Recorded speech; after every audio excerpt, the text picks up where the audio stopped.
Adding to the Chromebook ad list at this week's IFA show in Berlin, Acer is launching the Chromebook514 to join new Dell and Lenovo units.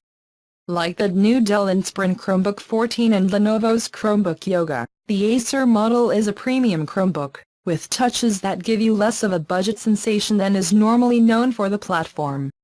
That does not mean that the 514 is going to approach the luxurious Google Pixelbook either in price or performance.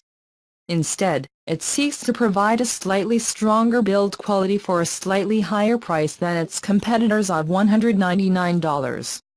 For example, instead of a plastic chassis, the 514 is made of aluminum with a simple 6mm bezel. It comes with a full HD 1920x1080 14-inch screen instead of a lower resolution screen, and has a touch screen made of Gorilla Glass. You also get a couple of the latest USB-C ports, including one with charging capabilities.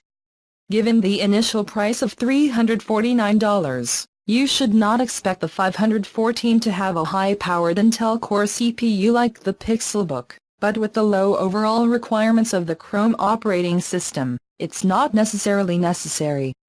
Acer says there will be a touchscreen option for the 514, which suggests multiple configurations and possibly a number of processor options. We'll discover more about full specifications when the Chromebook goes on sale next month.